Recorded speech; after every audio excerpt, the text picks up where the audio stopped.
choose life. So here I am in the polytunnel. It's a little bit duller than it has been. You'll probably notice we haven't got that sunshine blasting through, but if you listen very carefully, what we have got, which today is making me far more excited than sunshine, is rain. The long needed, long awaited rain. I woke up in the early hours this morning. We have a Velux window and we have it, popped open, and I could hear and see the rain. Oh, beautiful. I'm absolutely thrilled. So pluses and minuses. The pluses are, for the farm, particularly for the land, to encourage the growth of the grazing, we needed some rain.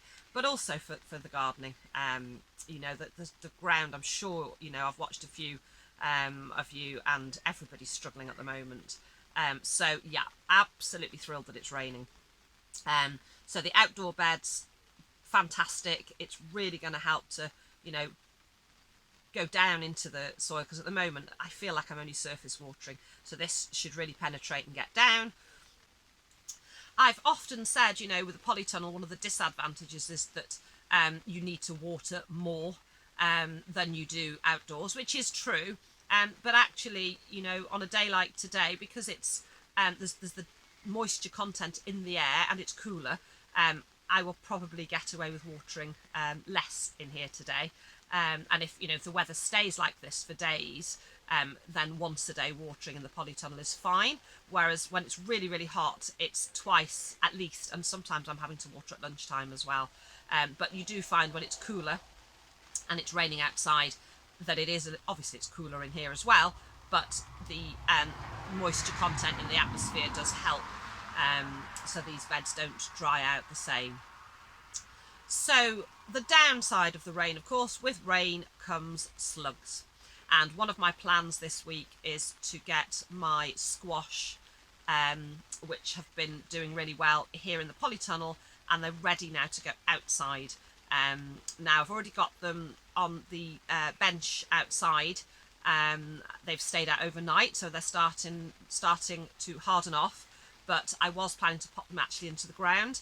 But I'm just going to sit tight with all this rain until it's settled down a bit, because I really don't want to lose them in the first couple of days to slugs. So I will wait a little more. They're okay, they're doing all right in those pots, so I'm just going to sit tight. Now I can give you a little update here in the polytunnel, but I'm obviously, with it raining outside with the camera, I'm not going to show you outside today. So I've turned this camera around for you to have a little look, and what have we got that's new? I was given some celery variety Utah seeds, and I've sown those, but only just in the last couple of days. So I've never grown celery before, so that's quite exciting. I'm hoping to get some germination. It was just a little tiny packet, so I've sown them all in to do those 2 pots, so I've got everything crossed that they will germinate. My coriander, which is down here, which was already starting to bolt, I think I showed you in the last video. I'm going to leave it flowering because it's pretty, but I've started off some more coriander here, and I've started some chives as well, and I just sowed those seeds yesterday. My tomatoes and chilies that I was giving away, I have given quite a lot away. I've just got those 3 pots, and I'll be honest with you, I've muddled them up and I can't remember which varieties are which now. I think one may have a label. The other 2, whoever gets them, it'll be potluck, or I will just grow them on myself. These carrots are definitely very ready to be moved. Again, I've said this so many times, but for those of you that might be new to my channel, or for anybody that's not heard me say it, I'm fully aware that the best way to grow carrots is to direct sow them. However, for many years I've been starting them in a little tray like this and then transplanting them. I'll be honest with you, I don't usually let them get this big before I transplant them. And I know that it can cause forking and funny shaped carrots. I have had great success with normal shaped carrots, even after transplanting. But if I'm honest, I'm not growing them to show, I'm growing them to eat. So even if they're a wee bit knobbly, it doesn't trouble me too much. But they are ready to move. Then I've got my chilli plants, which are doing really well, but I do need to find them some either larger pots or a space for them to go into. Over there is the little alpine strawberry. I started a whole tray of seeds, and this was the only survivor, well, in fact, the only germinator. So it's actually laying a little flower. So I'm just going to keep growing that, and eventually I will find it a better place to be. The basil there is doing brilliantly and smells beautiful and just really needs moving into a larger pot. And there's some chilli there. They're a lemon variety. Again, they need to be potted on now. And then I've got some rocket here, which is establishing itself quite nicely. The perpetual spinach, again, I keep taking the very tops off and giving them to the chickens, and we have the rest, the nice bigger leaves. And then moving on to the large long bed, the chard, I've got this rhubarb chard here, the rhubarb chard here at the front, and the Swiss chard there at the back. And in previous video, I had a few people asking me about the rhubarb chard, and I think it was when I was just sowing it. I can only assume, if you look at it, it looks like rhubarb. It tastes like any other chard. It's very nice. I love chard. I think it's one of those, you either love it or you hate it, a bit like spinach. But I love my leafy greens, and I love the real earthy taste of chard. But as you can see, it very much resembles rhubarb, which is why I think it gets its name. And then my Swiss chard there, which I'm hoping will come in a variety of those beautiful colours that it generally does. I just love chard once it's established, not just to eat, but to look at as well. And then at the back there are those sunflowers, which are looking really healthy, despite the fact that one of them really didn't look so great. But I'm glad I've put them into a larger space to give them a chance. And then next to the chard, we've got the onion that I grew from seed, and they're Red Baron, and they're actually looking not too bad. A few of them are a little bit close together, but they're coming. Then I have my carrots here, and they're all looking really healthy. And then, if I try not to knock myself out on a hanging basket, here we have, you can just see they're a little bit spindly, but there's some leek. Now the leek have been a little bit overshadowed by the leaves from the turnip. So I really, once I get the next row of turnip harvested, then these leek will have a better chance. And if I just dip down, you can really see they're getting ready to be harvested. They're getting a bit close together. They're going to start bumping up against each other. So yeah, they are getting ready to harvest. Now I just need to stand up without crashing into a basket. So here in these baskets, talking of baskets, we've got the little teeny tiny geranium here, or pelargonium is the correct name, which again I've never grown from seed. So to have two that are coming, albeit tiny, I'm quite pleased about that. And then these are just flower mixes, just so I've got some colour. And I am planning on doing some more baskets with flowers. If I can't get the plants that I would normally buy as plug plants, just through to not being able to get out and get, then I'll just start some more. They'll be a little bit later in the year, but I will start some more flowers in baskets from seed to have outside. Or I could move some of these baskets, but it'd be quite nice to have a pop of colour here in the polytunnel. And then across here, we've got potatoes there at the back, which are doing quite well. And then my parsnip, those of you that follow me will know I've had absolutely horrendous time this year trying to get my, sorry, a bit shaky there, trying to get my parsnips to germinate. However, after possibly my fourth sowing, they are starting to germinate. If you just look there, you can start to see they're starting to come. So there's some from the first, second and third sowing, and there are some starting to come from this fourth sowing. So hurrah, finally. I was determined to get more than 3 parsnips. Then we've got some more baskets with flower mixes, which are coming on quite nicely. And down here I've got my cucumber, which again they're establishing nicely. Here we have my courgette, the 2 more established plants at the back, and then the ones I started a wee bit later at the front. In this basket I've got some baby bull's blood beet. I love the salad leaves from those, and then another couple of baskets of flower mix. And then the leek that I moved last week, they're settling themselves down quite nicely.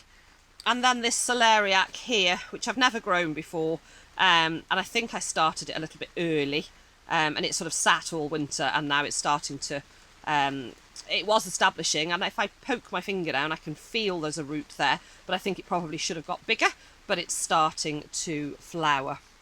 So I might dig that up soon and just have an investigate and see what we can do with what's there, and then that also frees up a little bit of space in this bed to pop something else in. And then over here my beans are just looking wonderful.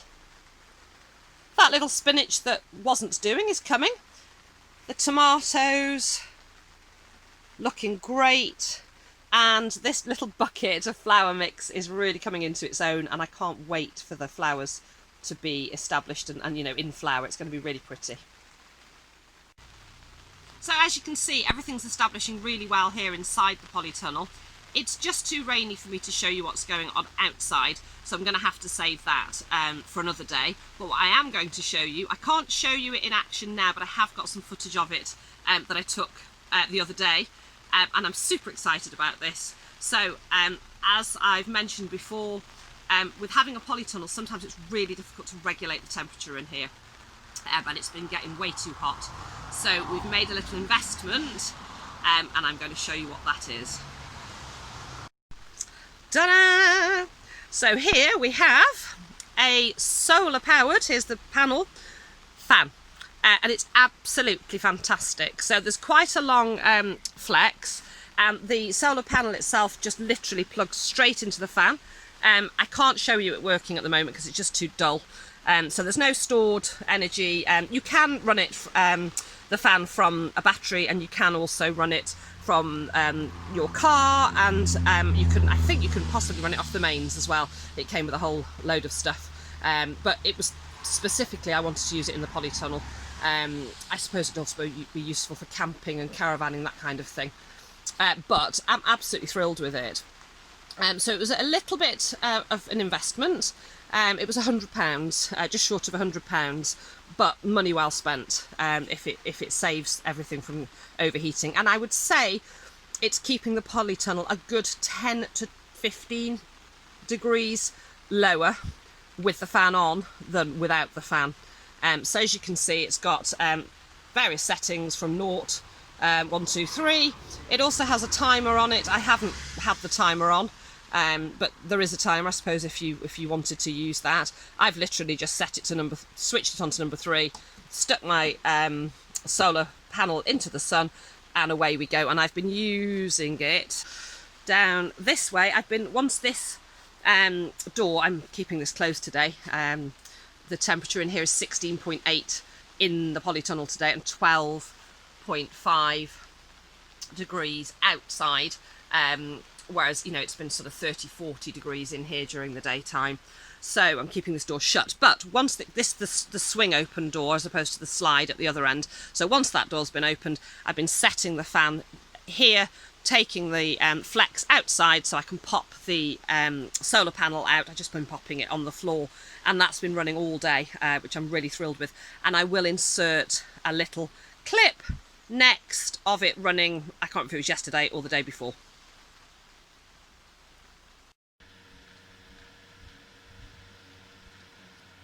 So I hope you've enjoyed your little tour around the polytunnel.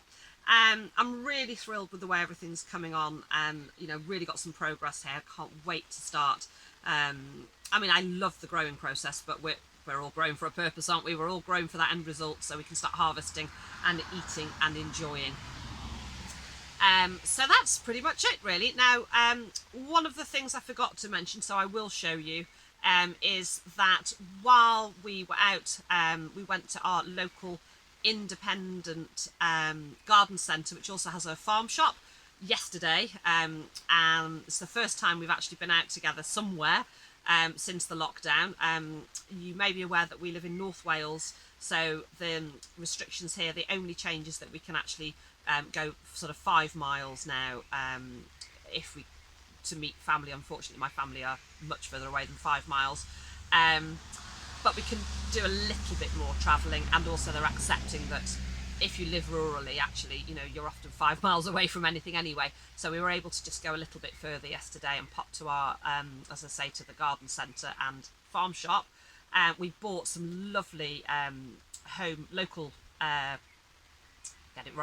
locally sourced and produced meat, which we had for a barbecue last night, which was lovely in the sunshine.